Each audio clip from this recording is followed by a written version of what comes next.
समझ नहीं आ रहा अपने सैलरी इंक्रीमेंट का क्या करूं। बेटा इतना क्या सोच रहा है? अपने म्यूचुअल फंड्स के एसआईपी का टॉप अप करा ले। This is the right time. क्या? समझ में नहीं आया। बेटा इतना क्या सोच रहा है? अपने म्यूचुअल फंड्स का एसआईपी टॉपअप करा ले। This is the right time. अब समझा।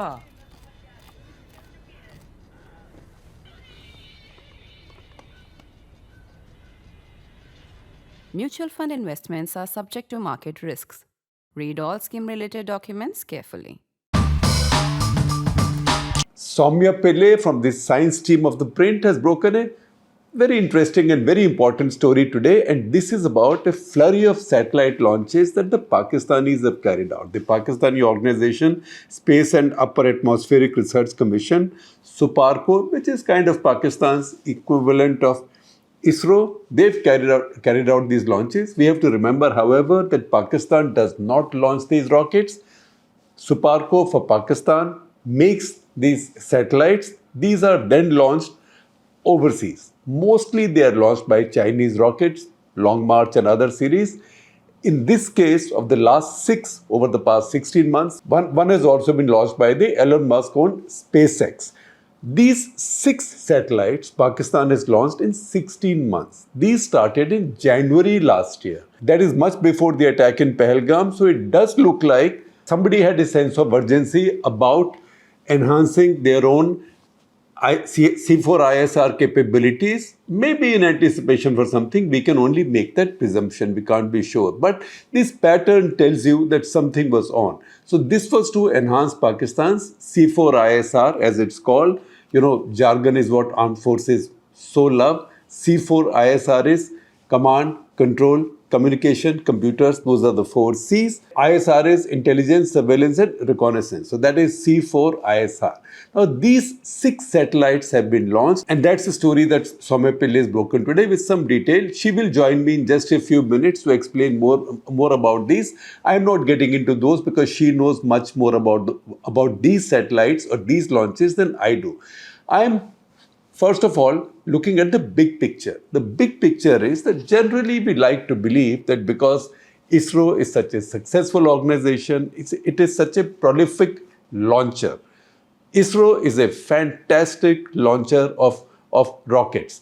It's been doing this for a long time. In fact, PSLV, Polar Satellite Launch Vehicle, that's been the workhorse of ISRO. That's been superbly successful so far. Of the 63 launches it's carried out since 1993, 63 launches in 33 years. It's only had 4.5 failures. We call it 4.5 because 4 have failed. One was a partial failure. There also, see how successful and foolproof this program has been, that to search for those 4 failures, you have to start with the first. The first failure actually was the first launch. Those things happen. You are learning something new. That was on 20th September 1993. That failed. After that, a bunch of launches succeeded. The next one, 29th September 97, almost exactly 4 years after the first one, that was a partial failure because maybe it was able to launch some satellites but not others. Then the first full failure came in 2017. That was 31st August 2017. So failure number 1, 1993. Failure number 2, 24 years later, 2017. And then suddenly, and that's been a little bit shocking, last 2 launches have been failures. And those 2 launches also contained, those 2 rockets also contained very important defense-related satellites. The first failure was May 18, 2025. That's a very important date because that was within 8 days of the May 10 evening ceasefire in Op Sindoor. So obviously the armed forces, the government, and the really smart people who plan our strategic affairs, they thought that they needed to fill some gaps, and that's why that launch was carried out. That was carrying a very important Earth imaging or Earth observation satellite, EOS. That failed, and that had followed another failure, and that failure on the part of ISRO was Jan 29, 2025.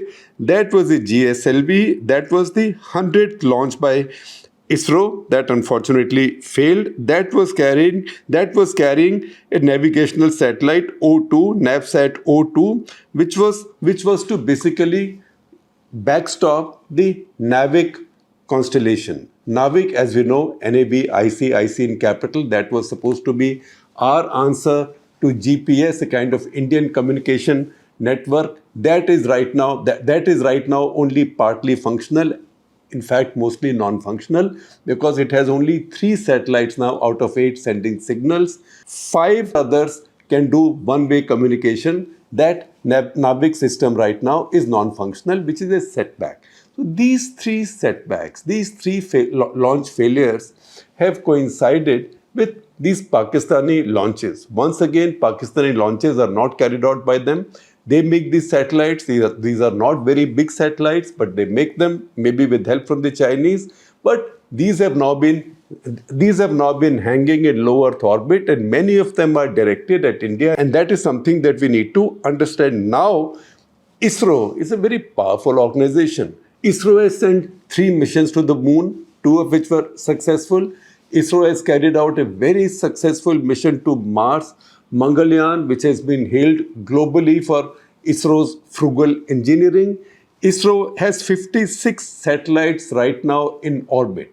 ISRO has also been carrying out commercial satellite launches for other people, for people across the world. In fact, most recently, ISRO launched a very large satellite, NISAR, which was an Indo-American joint venture on a GSLV rocket. So ISRO is a very powerful organization. However, these 3 failures have come in succession, 1, 2, 3, like that. It's a 1, 2, 3 punch, and that's why it's leading to a lot of reflection and introspection. Of the 56 satellites that ISRO has, however, 21 are Earth observation satellites. And Earth observation satellites generally can all contribute to your military or defense applications. 20 are communication satellites. 8 are navigation satellites, of which, as I just mentioned to you, only 3 are broadcasting signals. 5 are only capable of one-way messaging. Then there are 4 science mission satellites and 3 technology demonstrators.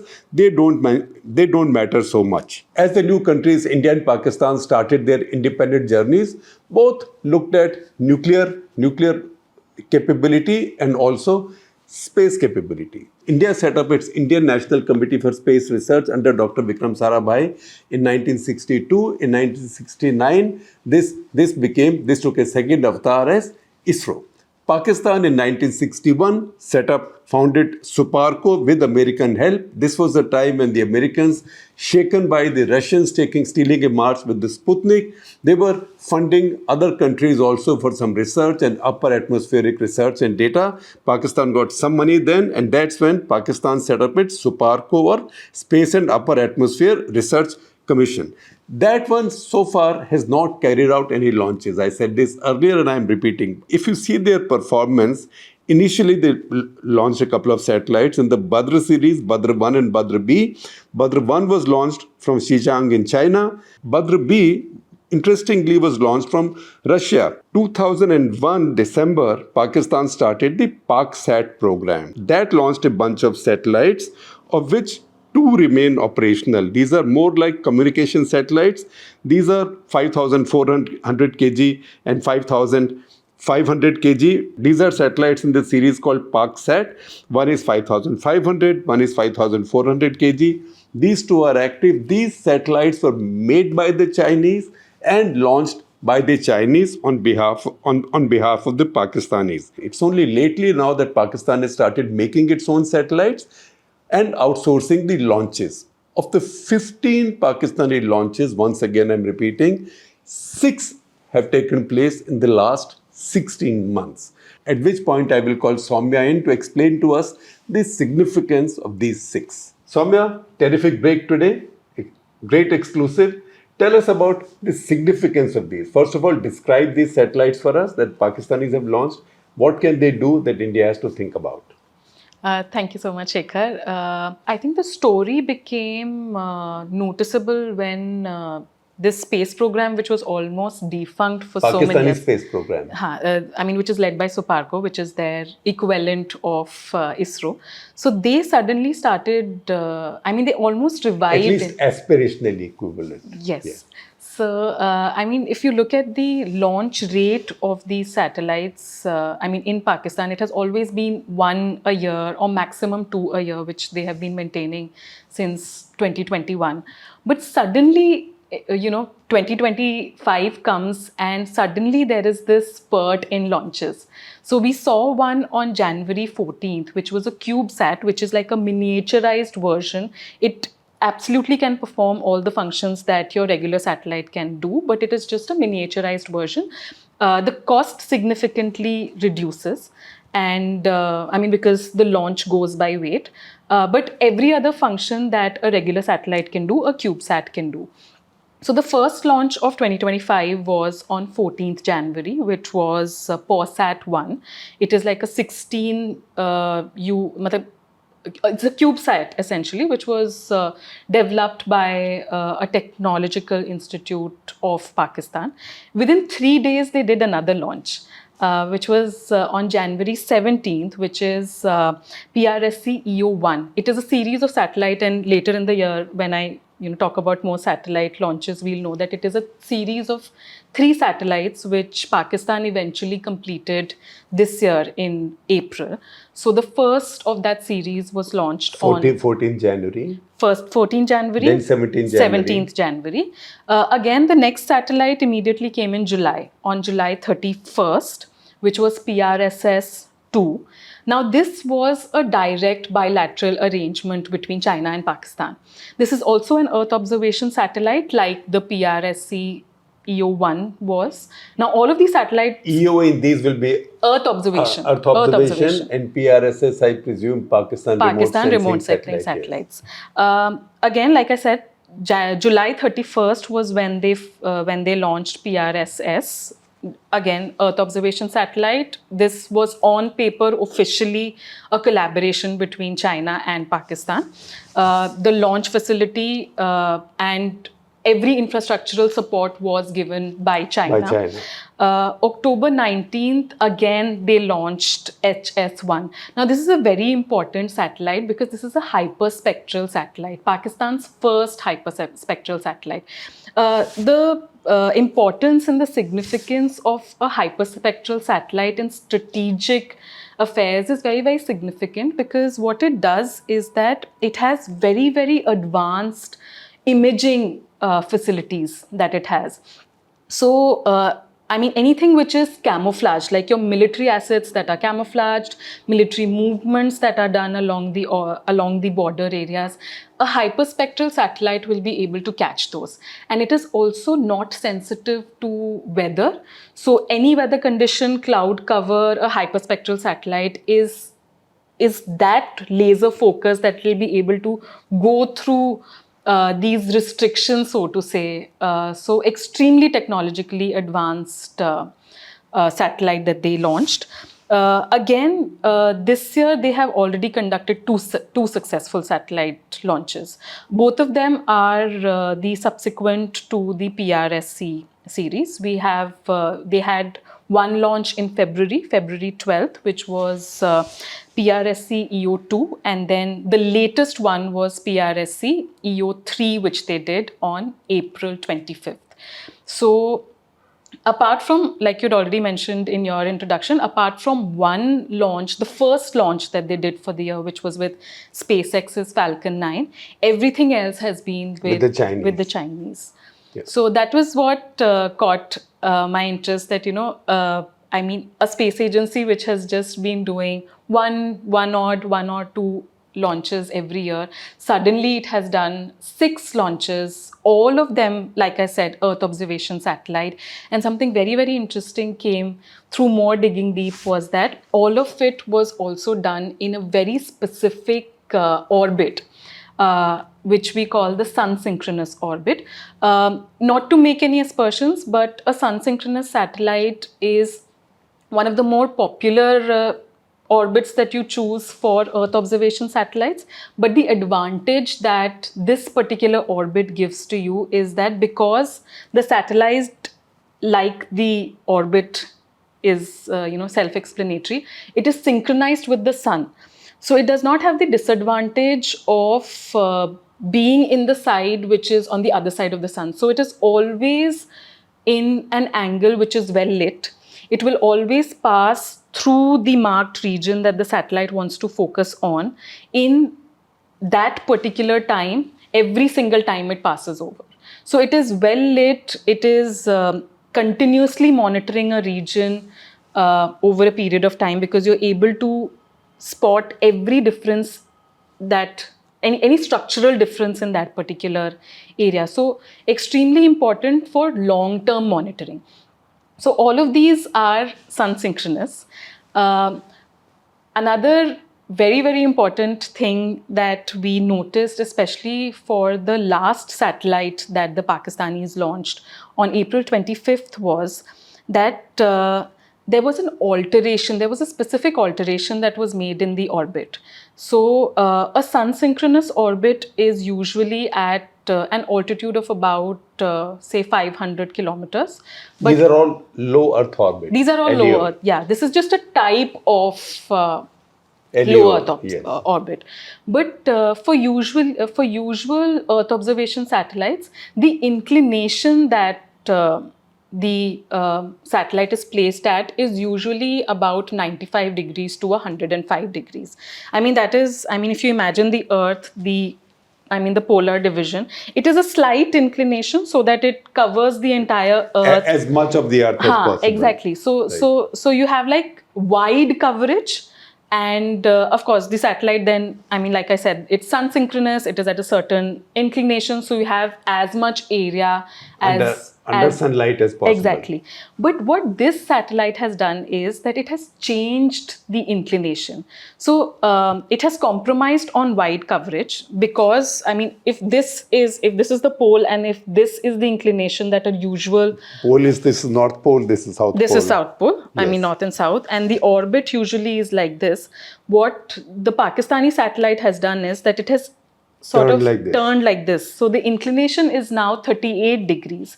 So what is, we will also put the 38 image. is more than this, right? Because, Yes. So we'll put the image for the viewers to understand this better. But what it does is that it definitely compromises on the area that you'll be able to cover. Yeah, but Pakistanis don't care if they don't see Kazakhstan Yes. or Armenia or Georgia or for that matter maybe the other side of Thailand or Indonesia. Absolutely. They are focused on just one part of the world. Yeah. So that's exactly what they have done through this satellite. They have, by sort of reducing the inclination, your focus area becomes smaller but tighter. So you're able to focus on the marked area, which in this case is all of Pakistan, the northern territory of India, and especially focusing on the Jammu and Kashmir region. So they will be able to do multiple passes. The satellite does multiple passes. So if in a usual... Basically watching the entire area of Indian Army's Northern Command. Yes. And most of the Western Air Command's sector as well. Yeah. So essentially the advantage that they gain by compromising on the area of coverage is that they will be able to do multiple passes on that same region. So if a usual satellite, for instance, is able to cover the entire area in, say, once in 15 days, this will be able to give you the advantage of covering, say, this specific area, like Pakistan, Jammu and Kashmir, and the north of India, say multiple times in a day, or at least 2 times in a day. So this is a bit like, if you try to understand, it's a bit like instead of using a wide angle lens, you are using a tele lens. Exactly. with a long range. Right. So this, this is an open source information that you would be able to find yourself in any open source data portals. Yes. And you can just enter the name of the satellite and you will be able to see a graph of how the latitude is maintained between the 38-degree inclination. So that is something that is worrying. That caught your eye. Yes. So this particular satellite, of course, is an anomaly even within the largest space program. Anomaly, not in the sense that, when space people say anomaly, usually it means that something's gone wrong. No. What she means is it's an anomaly in terms of being out of the normal. Correct. So we know through this satellite that it is, on paper, we say that an Earth observation satellite can usually serve the purpose of, say, agricultural monitoring, environmental disasters. That is what these satellites say that they're going to do on paper. Story always. Exactly.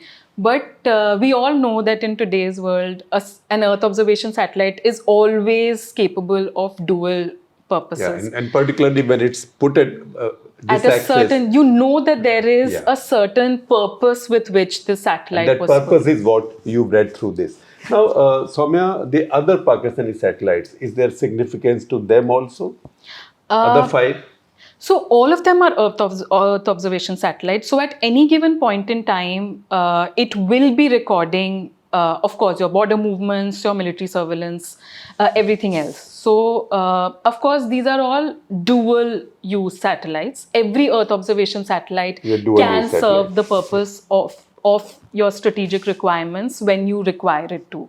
So, but like I said, like this hyperspectral satellite that they have put out, the HS1, it is extremely advanced in terms of the technology that it is using. Unfortunately, the last Indian mission that failed was also carrying an advanced hyperspectral. 12th of January. Exactly. Yeah. So it was a advanced hyperspectral satellite. Developed by the DRDO. So that would have empowered us. We already have a lot of Earth observation satellite, but we got 21 of them. Exactly, but a hyperspectral satellite, a more advanced hyperspectral satellite, would have been an advantage that India sort of missed out. Yeah, and what was the one we lost last year on 18th of May last year? 2025. That was also an Earth observation satellite, unfortunately also launched by PSLV. It was EOS-09. It also had the capability, it is also an all-weather system. So irrespective of the weather conditions, we would have been able to monitor our borders, monitor our territories, and also monitor enemy movements. It also had advanced radar imaging capabilities, but was lost. So unfortunately, the last 3 missions that we have lost were strategic missions. Starting from the NVS-02, we are saying that it's navigational, but if we had built a strong navigational constellation, we would probably be able to do good communications, good Earth observation.